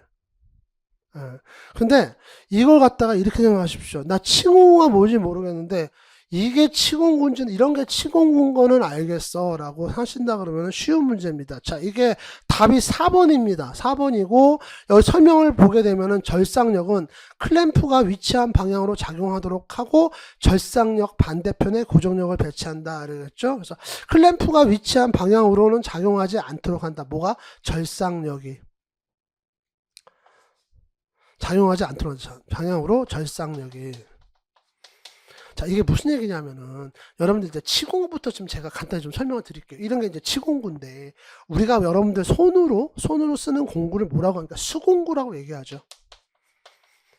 수공구라고 얘기합니다. 그러면 치공구란 얘기는 뭐냐면은, 그냥 말 그대로만 우리 간단하게 좀 보자고요. 우리 치공구란 얘기는, 자, 어딘가 설치해서 사용하는 공구를 우리가 치공구 이렇게 얘기해요. 대표적으로 이런 바이스가 있죠. 이거 바이스입니다. 바이스 또는 뭐 클램프도 있고 바이스라고 얘기를 하죠. 그래서 이렇게 원형의 공작물을 넣어놓고 요 핸들을 돌려줘요. 핸들을 돌려주면은 얘가 오므라들면서 한쪽이 오므라들면서 얘를 잡아주는 이런 역할을 하고 있습니다. 자, 그랬을 때 이런 치공구 같은 경우는 좀 이 고정력이 어디로 발생하고 있어요? 어디서 어디로 발생? 지금 여기서 이렇게 발생하고 있어요. 지금 고정력이, 그죠? 네. 그러면 우리가 이 공작물을 가공할 때 형체적으로는 할 수도 없지만 보통 이렇게 우리가 한다 그러면 좀 이쪽에서 이렇게 작업하면 안 된다. 그 얘기를 하는 겁니다. 설치 방향으로는 여러분들 절삭이나 가공을 해서는 안 된다. 그럼 이런 경우는 보통 어디 가겠어요?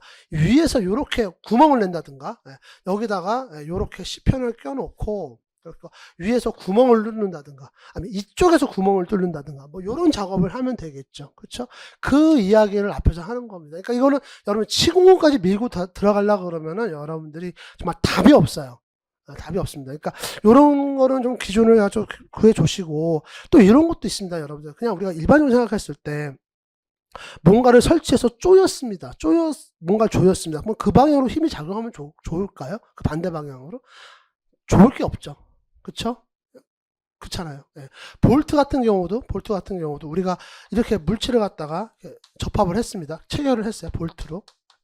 볼트가 지금 체결하고 있는 방향에 이렇게 지금 작용을 하고 있는 거죠. 그쵸? 그렇게 작용하고 있습니다. 그래서 이렇게 작용하고 있는데 이 볼트를 우리가 회전하면서 이렇게 우리가 잠궈 놨잖아요. 힘은 이제 이렇게 받고 있지만 이렇게 인장하중이 크게 작용하면 좋을까요? 작용하는 게 좋지 않겠죠. 전단은 상관이 없겠지만 이런 거는 같이 좀 예, 뭐 이런 거는 그냥 느낌적인 느낌? 예, 그런 걸로 좀 생각하셔도 상관은 없을 것 같아요. 자, 다시 한번 보도록 하겠습니다. 그럼 이걸 보면서 여러분 절상력에 대해서 한번 우리가 생각을 해볼게요. 절상력은 클램프가 위치한 반대 방향으로 작동하도록 하고 절상력의 반대편에 고정력을 배치한다. 그러니까 어쨌든 반대가 됐던 그 방향이 됐던 그쪽은 좋은 게 아니라는 거예요. 수직 또는 직각 방향으로. 그렇게 그런 게 나와야 되죠. 그래서 근데 그런 말도 보통 없어요. 그러니까 이거는 정말로 저도 이거는 좀 찾아봤습니다. 문헌을 찾아봐 정리한 내용인데 클램프가 위치한 방향으로 절상력이 작용하지 않도록 하세요. 그러니까 수직이나 직각이라는 말도 사실 없습니다.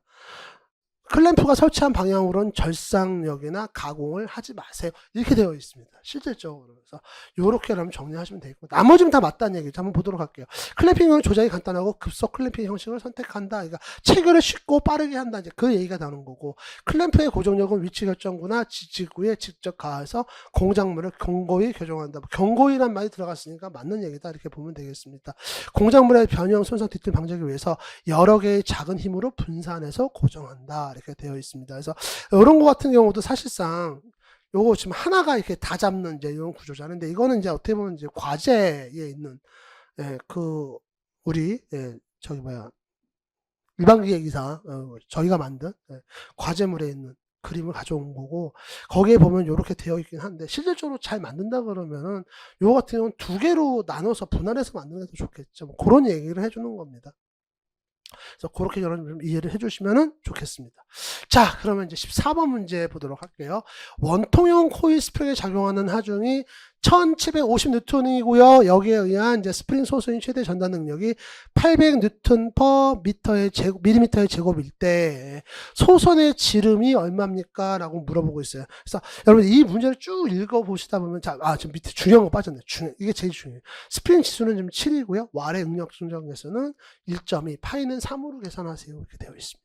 자, 여러분 이거 보시게 되면은 일단 여러분들이 왈의 응력 수정계수를 적용해서 전단 응력 구하는 공식을 아셔야 돼요. 이거는 딱 그걸로 시작을 해야 됩니다. 그래서 최대 전단 응력, 왈의 응력 수정계수가 적용된 게 이제 요 식이 되겠어요. 근데 옆에 보시면은 파이디 삼성문제 16PRK도 있잖아요. 이거는 뭐냐면 똑같은 식인데 요거는 지름, 스프링 지름이 들어가 있는 것이고 요건 스프링의 반지름입니다. 그러니까 소선 지름과 반지름이 아니라 스프링 지름과 스프링 반지름을 표현한 두 식이에요. 그러니까 같은 식인데 하나는 지름으로 하나는 반지름을 표현한 식 밖에 안 되는 겁니다. 근데 우리가 쓸 거는 바로 요 식이에요. 요거 우리가 써야 됩니다. 그래서 이거 가지고 우리가 정리를 하려고 하다 보니까 지금 왈의 응력 수정계수 1점이 좋습니다. 파이는 당연히 좋고요. 그 다음에 스프링 요 뒷값을 주지 않았어요. 뒷값은 주지 않았고 대신에 우리는 스프링 지수를 줬죠. 지수를 줬습니다. 그래서 파이 분지 D 하면 7 이렇게 나오게끔 이렇게 줬습니다. 그래서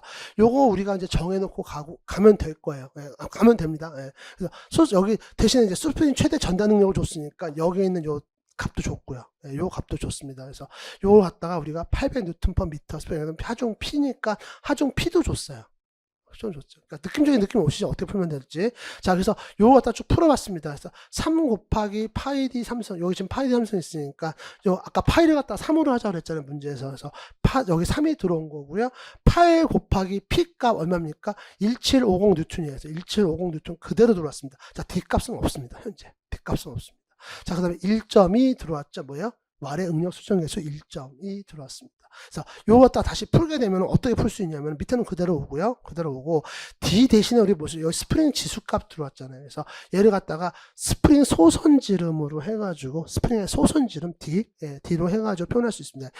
요 시계에서 지금 D 이꼬르 7 스몰 d 요렇게 우리가 쓸 수 있는 거거든요. 그러니까 D 대신에 스몰 d 두는 것 뿐이에요. 이렇게 우리가 풀어나갈 수 있습니다. 그래서 요렇게 해놓고 나서 자 보게 되면 이제 요 맥스 값은 줬죠? 800이라고 줬습니다. 그래서 요 나머지, 그러니까 여기서 지금 요 D 남겨놓고 나머지 다 절로 밀어버린다고 보면 돼요. 얘가 지금 800이니까. 저쪽으로 다 밀었습니다. D 제곱이 3 곱하기 800, 그 다음에 위에는 8 곱하기 1750 곱하기 7 곱하기 1.2 이렇게 나왔죠. 이렇게 나왔습니다. 그래서, 요렇게 우리가 이제 풀어나가게 되면은 요게 이제 딱 49가 떨어집니다. 딱 49 떨어져요. 그러면 지금 이게 D 제곱이잖아요. D 제곱이니까 77이 49죠. D는 얼마가 되겠어요? 7이 나오게 됩니다. 딱 7 나오게 되죠. 자, 그렇게 여러분들 좀 정리하시면 되겠습니다. 네.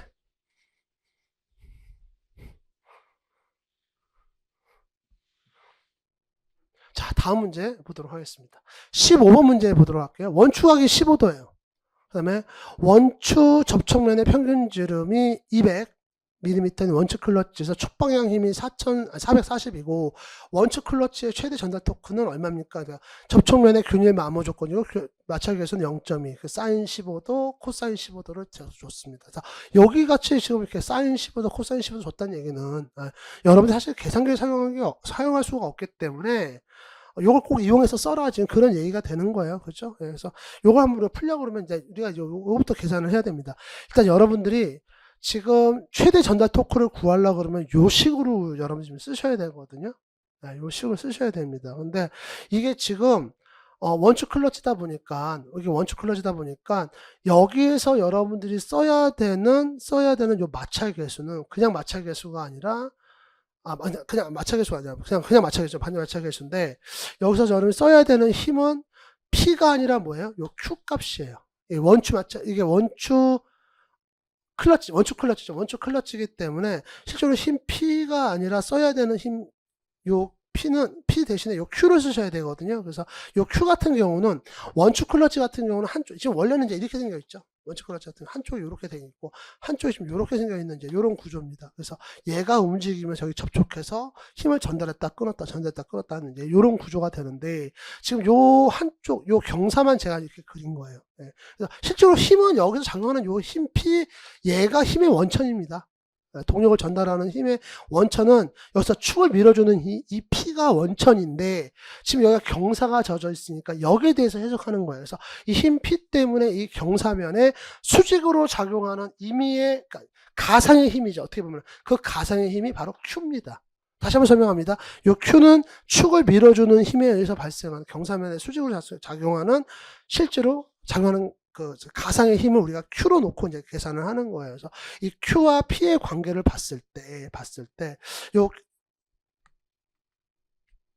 힘의 평행 방정식으로 이걸 풀어나가야 돼요. 그래서 요걸 우리가 봅시다.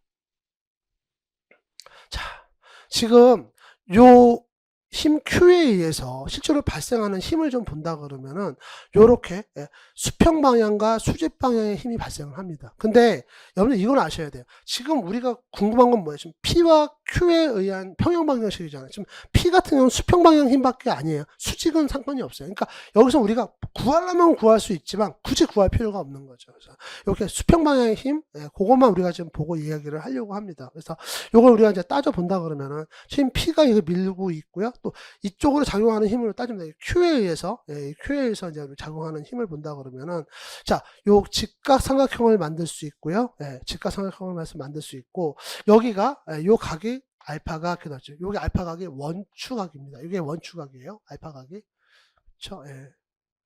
주면은 15도 원추각 여기 나왔네요. 이게 알파각 이렇게 보시면 되겠습니다. 그래서 이게 알파각이 되는 거예요. 그래서 이게 지금 빗면이고 요거는 뭐가 되겠습니까? 이거 직각이니까 높이가 되겠죠. 그래서 빗면과 높이를 규정한 삼각함수는 사인 함수니까 사인 알파에다가 뭘 곱해주면 됩니까? 빗면 곱해주면 되겠죠. 그러면 요 값이 나오게 되는 겁니다. 자, 요거 하나 구하고요.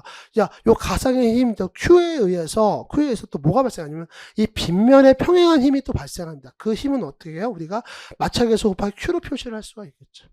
마찰계수 곱하기 Q로 표시할 수 있습니다. 그럼 마찰계수 곱하기 Q로 표시를 했을 때, 자, 이쪽으로 또 수평으로 요 뮤 Q에 의해서 발생하는 수평 방향 작용하는 힘, 그러니까 이 P에 대항해서 방향하는 힘 또 하나를 만들 수가 있어요. 그게 뭐냐면 Q 뮤에다가 코사인 알파 이렇게 보면 여기가 지금 알파각이 되는 거니까 여기가 지금 밑면이 되면서 코사인 함수로 만들어지는 거죠. 그래서 Q에다가 마찰계수 곱하기 코사인 알파 해주는 값이 또 하나가 나옵니다. 그래서 이 두 개의 값하고 얘하고 동일하다 이렇게 보는 거예요. 그래서 힘의 평행 방정식이 이렇게 만들어집니다. 이 수식이 만들어지는 거예요. 그래서 요걸 갖다 만들어 놓고 와서 보니까 Q가 동일합니다. 그죠? 그럼 Q를 앞으로 빼가지고 했더니 사인 알파 플러스 마찰계수 곱하기 코사인 알파 이렇게 만들어지는 거고요. 이걸 갖다가 Q에 대해서 정리했더니 어떻게 됐습니까? 사인 알파 곱하기 마찰계수 곱하기 코사인 알파를 갖다가 뭘로 나눠줬어요? P로 나눠줬습니다. 자, 그러면 여기서 발생하는 이 힘 Q의 의미는 뭐냐? 결론적으로 얘가 이렇게 생긴 원추 클러치가 있다. 그리고 이게 이제 요 원추면에서 마찰이 돼가지고 돌아갔을 때, 이거 힘 P로 밀어주겠죠? 돌아갔을 때. 이 힘 Q는 지금 여기서는 어차피 설명하려고 하니까 이거 빗면 따지겠지만, 얘가 궁극적으로 발생시키는 회전력은 얘란 말이죠. 뮤큐란 말이죠. 그래서 이쪽 여러분이 보는 방향으로 이렇게 작용하고 있는 힘이라고 보시면 되겠어요. 그럼 이게 뭐예요? 결론적으로 회전력이 되겠죠. 예, 얘가 회전력이 되는 겁니다. 전달할 수 있는 회전력. 예, 그럼 회전력에다 곱하기 여기서부터 반지름 곱해주게 되면은 dm의 절반 하려면 뭐야? 토크가 나오는 거죠. 그렇죠? 이렇게 진행을 할 거예요. 자, 그럼 보시게 되면은 Q는 아까서 봤던 것처럼 P를 사인 알파 더하기 마찰계수 곱하기 코사인 알파로 나눠준 값입니다. 근데 다행히도 요 값도 줬어요. 여기서. 지금 축방향 힘이 440이다 그랬잖아요. 그러니까 요거 줬고, 그 다음에 사인 알파도 줬습니다. 사인 알파 15도잖아요. 0.25 줬습니다. 사인 알파 줬고, 자, 마찰계수 값도 줬고, 코사인 15도 줬습니다. 그거 갖다 그대로 놓을게요. 그러니까 Q 값이 결론으로 나와버렸어요. Q 값이 물론 1000으로 나왔습니다. 1000으로 나왔고, 그럼 여기서 이제 우리가 지금 구하는 게 이게 지금 구하는 게 아니라 우리가 구해야 되는 건 뭐예요? 결론적으로 회전 토크죠. 토크를 구해야죠. 그럼 토크를 구하려고 그러면은 얘를 갖다 여기다 집어넣고, 그러니까 결론적으로 마찰계수 2번 써먹어야 돼요. 여기서. 여기서 한번 써먹고, 여기서 한번 또 써먹어야 됩니다. 그래서 여기서 또 들어와야죠. 마찰계수 0.25 또 들어와야 되고요. 자, 여기 보시면은, 평균 지름은 좋습니다. 예, 여기서 지금, 평균 지름 200mm라고 줬잖아요. 이거의 절반 그랬으니까 이거의 절반이니까 100 들어오면 되겠죠. 근데 100mm인데 여기서 지금 전달 토크를 뭘로 봤어요? 뉴턴 미터로 봤습니다. 그러니까 이것도 미터 단위로 보셔야죠. 200mm면 뭡니까? 0.2입니다. 그걸 다 나누니까 0.1 나오겠죠. 그렇죠? 요렇게 수식이 정리가 돼요. 그래서 요거 가지고 정리하시다 보면은 자, 20 곱하기 0.2 곱하기 1000 곱하기 0.1 해가지고 20 뉴턴 미터 이렇게 나옵니다. 그래서 답은 20 나오겠네요.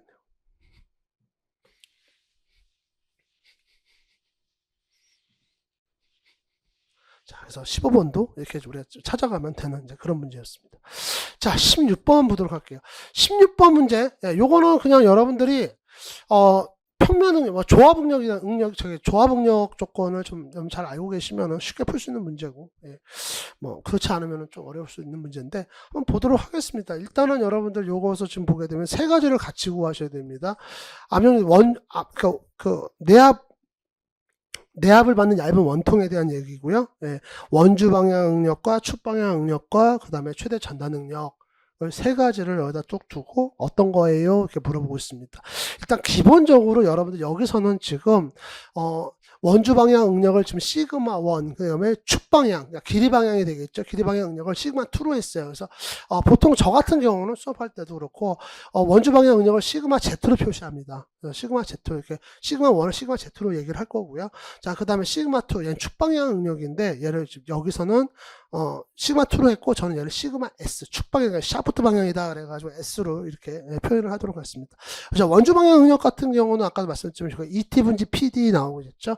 축 방향 응력 같은 경우는 4T 분지 PD 이거는 외우고 계셔야 된다고 그랬잖아요. 근데 이제 보시게 되면은 이 문제에서 지금 요구한 답은 사실상 지금 지름이 아니라 뭘로 표시했습니까? 다 반지름으로 표시를 했단 말이죠. 그러니까 우리도 이거 반지름 표시를 하셔야죠. 그래서 D를 갖다가 반지름 하면 여기 2D잖아요. 그렇죠? 얘가 R이죠. 이 R로 나오겠죠. 얘도 이 R로 나올 겁니다. 그러면 요거 약분되면서 여기는 T 분지 PR 반지름 나올 것이고, 자, 여기는 이 R이니까 2T 분지 PR 이렇게 나올 겁니다. 요 두 개는 이미 잡아놨어요. 그러면 보기를 한번 볼게요. 여기까지만 보기를 볼게요. 지금 T 분지 PR, 2T 분지 PR 나온 게 얘 하나 있습니다. 요거 하나 있습니다. 지금 둘 중에 하나 고르시면 되는 거예요. 요 전단 능력 구하셔야 되는데, 요 전단 능력 같은 경우는 지금 요 응력과 요 응력 봤을 때 이거 뭘로 볼 수 있습니까? 이축 응력으로 좀 볼 수 있는 거죠. 자, 이축 응력에서의 최대 전단 능력은 어떻게 구합니까? 우리가 시그마 1 마이너스 시그마 2 해가지고 사인 2세타 하고 요게 언제일 때 45도일 때, 그러니까 요 값이 1이 되면 결론 1이 되면 최대 전단 능력 우리가 이렇게 했단 말이에요. 그래서 세타가 45도일 때 전단 능력은 자 2분의 1, 그 다음에 여기서 시그마 1에서 시그마 2 빼야 되는데 시그마 1을 우리가 큰 값으로 가져오자 이거죠. 큰 값으로 가져옵시다. 안 그러면 굳이 마이너스 B로 만들 필요 없잖아요. 그러니까 얘가 커요, 얘가 커요. 얘가 더 크죠. 요거 갖다 놓고 그 다음에 시그마 S를 갖다 시그마 2로 해가지고 얘 갖다 놓고 여기 지금 탄젠트 사인 45도니까 요 수식으로 만들어 봅시다. 그러면 얘는 타우 맥스는 결론적으로 뭐가 나옵니까? 4t분지 PR 나와요. 4t분지 PR 나옵니다. 그래서 답은 뒤에서 요 마지막 4번이 답이 되겠습니다. 이제 조합 응력의 관계만 잘 알고 계시면은 뭐 이것도 어렵지 않게 풀 수 있는 문제가 아니었을까 싶어요. 자, 17번 문제 보겠습니다. 17번 문제. 만약에 여러분들 이게 비틀림이 조금 여러분 어려우셨던 분들은 그 공식을 가지고 자꾸 변환을 해보세요. 아까 말씀드렸던 거 세타 이꼬르 GIP 분지 TL 또 소문자 L로 나와도 되고 요거 가지고 자꾸 한번 변형을 한번 해보는 연습을 한번 해보십시오. 자, 여기서 지금 구하라는 건 뭐예요? 지금 스프링 상수를 구하세요 하고 있잖아요. 근데 지금 요거 뭡니까? 이게 토션바예요. 토션바고 보통 우리가 이제 코일 스프링 같은 경우는 어떻게 표시하냐면 힘 이꼬르 스프링 상수 곱하기 변형량 이렇게 표시하잖아요. 비틀림 이런 비틀림 스프링에서 우리가 어떻게 표시합니까? 토크 이꼬르 K 곱하기 세타 이렇게 표시를 해요. 근데 그냥 K 하면 이제 요거랑 헷갈리니까 비틀림에서 얘를 갖다가 비틀림 토션이라고 그러고 밑에 아래점자 T 이렇게 붙여주죠. KT 이렇게 표시합니다. 그래서 지금 비틀림 스프링 상수 그러니까 결론적으로 우리가 지금 구해야 되는 건 KT를 구하세요. 그 얘기랑 똑같습니다. 자, 구해봅시다. 네, 구해봅시다. 앞에 그림 보시 생각하시면서 자, 아까 말씀드렸듯이 KT는 세타분지 토크 이렇게 나와요. 네, 세타분지 토크 나오는 거고 얘는 지금 라디안 값입니다. 각속도 라디안 값도 나오긴 하는데 여기서는 큰 의미는 없어요. 우리가 어차피 값을 구하는 게 아니라 수식으로 뽑아내는 거기 때문에 그래서 요 세타 같은 경우는 뭐야? GI분지 TL 이렇게 나왔죠. 그러면 여기서 요 세타 대신에 요걸 집어넣을 거예요. GIP분지 TL을 넣을 겁니다. 집어넣었어요. 집어넣었더니 어떤 사태가 발생했습니까? 요 약분돼서 없어졌습니다. 그 다음에 GIP는 여기 밑에 두면 좀 이상하잖아요. 요거 그냥 두게 되면 어떤 식으로 나올까? 지금 GIP분지 L분지 1 이렇게 나오니까 어색하잖아요. 정리를 했죠. L 밑에 두고 얘를 위로 올렸습니다. GIP를 만들어줬어요. 만들어줬습니다. 자, 그랬더니, 자, GIP에서 지금 KT를 구해야 되는데, 요 상태만 나오면은 그냥 나오면 아주 해피할 텐데, 문제 보니까 그게 아니고 다 D가 들어가 있어. 그럼 뭐야? IP를 풀었다는 얘기죠. 2차 극단면 모먼트를 딱 풀어가지고 지름으로 나타냈다는 얘기가 되잖아요. 그렇죠? 32분지 파이 D 사승. 자, 그래서 이렇게 나왔고 32는 밑으로 내려옵니다. 32L 나올 것이고요. G 파이 D 사승. 답은 답으로 3번 되겠습니다. 뭐 순서는 좀 바뀌었겠죠. 제가 했던 거하고. 자, 어쨌든 이렇게 나왔습니다. 자, 그럼 18번 보도록 할게요. 엔드 전월 베어링에서 전월의 지름이 30mm, 전월면에 작용하는 평균 압력이 3메가파스칼, 허용 부품 응력이 64메가파스칼일 때 베어링의 폭을 구하세요라고 나왔습니다. 그래서 전월을 웹5 구조로 가정해서 베어링의 폭 길이에 걸쳐 균일 분포 하중이 작용을 설계하고 파이는 3으로 하세요 나왔습니다. 여러분들 요게 지금 요걸 좀 해석하라는 얘기거든요. 지금 그래서 이걸 갖다가 이렇게 보시면 하중 P가 작용하고 있는데 요걸 갖다가 등분포 하중이 이렇게 작용하는 걸로 해석을 해서 풀어봐라 지금 그리고 웹5로 가정해서 풀어봐라 지금 그 얘기를 하고 있는 겁니다. 그러면 이 베어링 압력 같은 경우는 사실상 요 투영면을 갖다 기준 면적으로 하고 있거든요. 그래서 여기서 쭉 보게 되면은 베어링 폭을 구하세요 하는데 이거 같은 경우 여기가 지금 요 길이를 우리가 보통 D 하고 요 전월의 길이를 L 이렇게 합니다. 근데 여기서는 요 L을 갖다가 폭이라고 좀 설명하고 있어요. 그러니까 결론적으로 우리가 지금 구해야 될 건 뭡니까? 요 L 값입니다. 요 L 값을 구하라는 얘기예요. 결론은 그렇습니다. 이겁니다. 자, 그래서 한번 보도록 할게요. 베어링 압력 같은 경우는 D 곱하기 얘가 지금 기준 단면적이 되겠다. 투영면 되겠습니다. 하중 P가 되겠어요. 지금 쭉 보게 되면 평균 압력이 지금 3메가파스칼 나왔잖아요.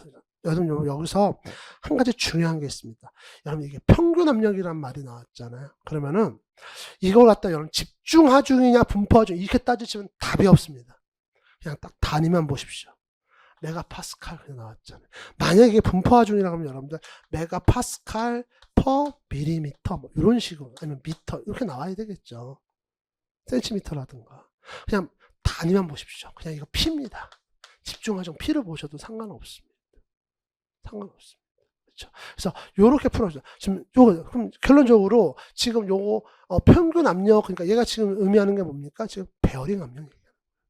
평균 압력 베어링 압력. 그래서 3메가파스칼은 자, 요 D 지름 줬죠. 30에다가 L 곱해준 게 이제 기준 단면적이고, 요 지금 하중 P가 나왔습니다. 네, 하중 P가 나왔습니다. P 값은 몰라요.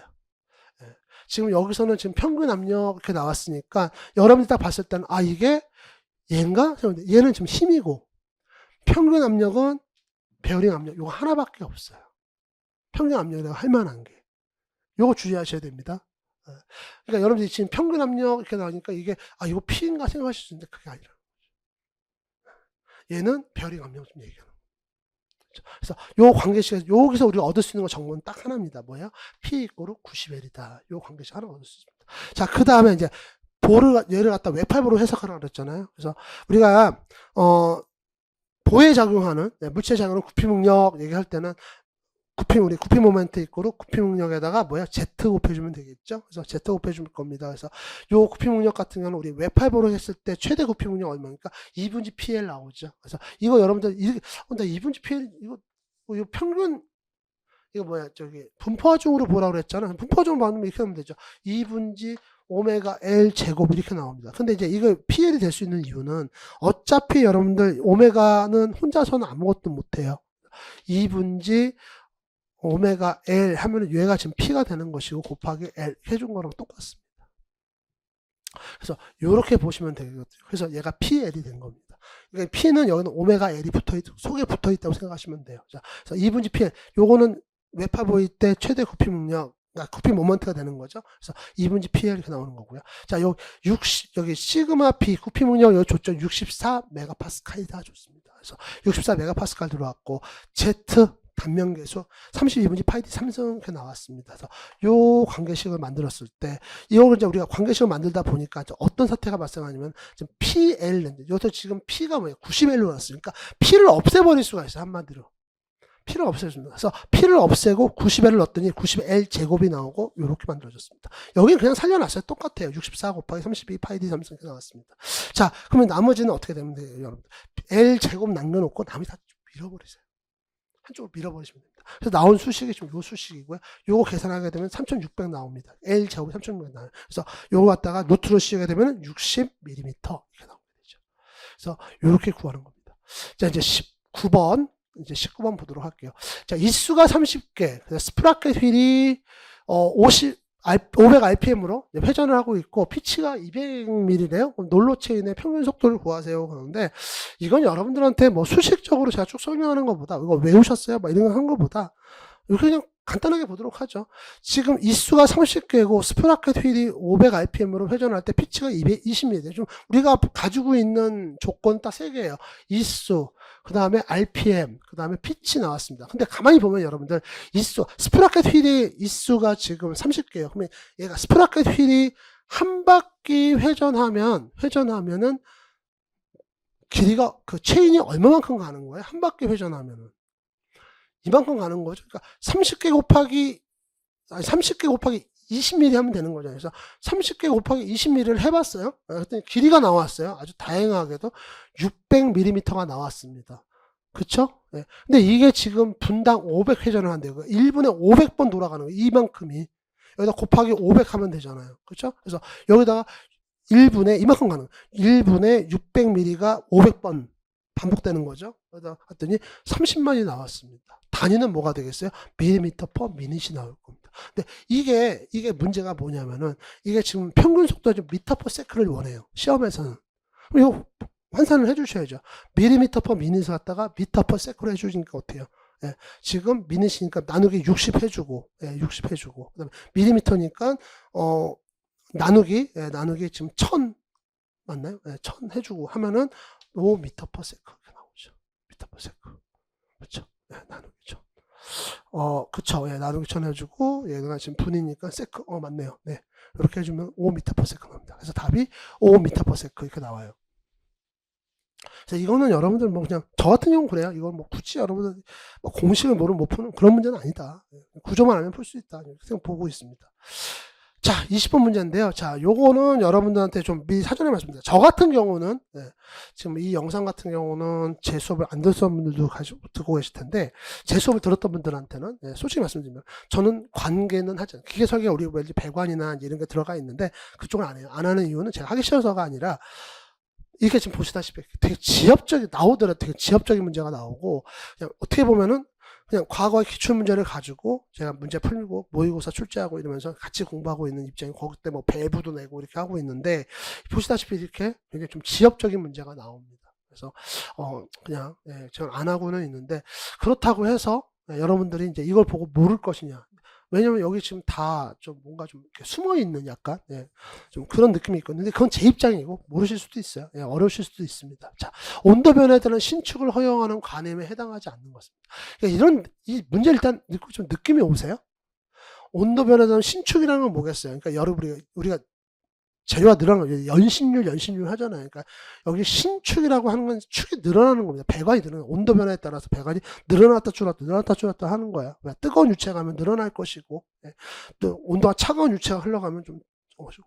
그러니까 그런 길이 변화를 대응할 수 있는 그런 관이음이 아닌 것은 얘기하고 있는 거죠. 그래서 미끄럼 이음 이런 애들은 느낌상 좀 오지 않아요? 미끄럼으로 갈 것이다.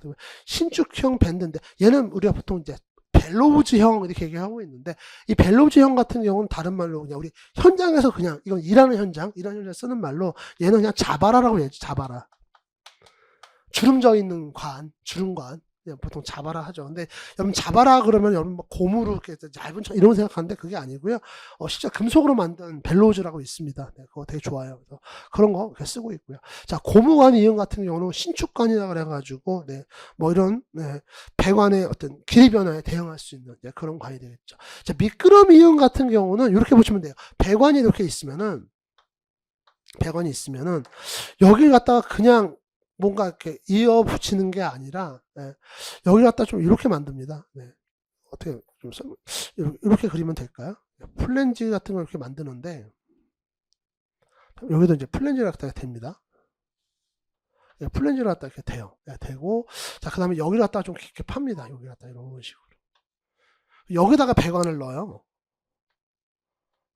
지금 제가 좀 과도히 그러니까 이게 좀 길이 변화가 크긴 한데 거의 뭐 비슷한 구경으로 넣습니다. 그 다음에 요 상태에서 여기를 조여줍니다. 그러면 여기가 이제 닿게 되는데 여기를 갖다가 뭐 가스켓이라든가 좀 쿠션이 좋은 걸로 이렇게 좀 돼서 여기 길이가 좀 조금 변화해도 이 안에서 길이 변화에 좀 대응을 할 수 있도록 만드는 이게 이제 미끄럼 이음이다 그렇게 얘기를 하고 있어요. 여기 배관이 서로 미끄럼 접촉을 하기 때문에 직접 접촉 안 하고 대신 양쪽을 이쪽을 좀 조여주는 형상이 되겠죠. 이거 갖다 우리가 미끄럼 이음을 얘기합니다. 근데 유니온 이음이라는 건 뭐냐면 이게 유니온이에요. 배관에다가 암나사 탭이나 수나사 탭 파가지고 요거 치면 암나사 이거 수나사 탭 파가지고 하는 그런 구조로 되어 있는데 요렇게 이어보니까 약간 그냥 뭐 나사 체결처럼 보시면 되겠습니다. 그래서 요렇게 이은 것도 우리가 유니온 이음이라고 하고 있고요. 이런 거 같은 경우는 신축에 대응하기가 좀 어렵죠, 배관이. 그래서 이건 좀 어렵다. 그래서 나머지가 신축을 허용하는, 그러니까 온도 변화에 따른 길이 변화에 대응할 수 있는 애들이고, 유니온 이음만 아니다. 이렇게 정리하시면 되겠습니다. 자, 이렇게 해서 우리 9급 기계설계 문제 해설 강의를 다 마쳤고요. 여러분들 이제 요 다음 시험 또 준비하시는 분들 계실 겁니다. 요 준비하실 때 오늘 제가 말씀드렸던 내용들 꼭 반영을 하셔서 잘 준비를 하시기를 좀 당부를 좀 드리겠습니다. 여러분들 고맙습니다.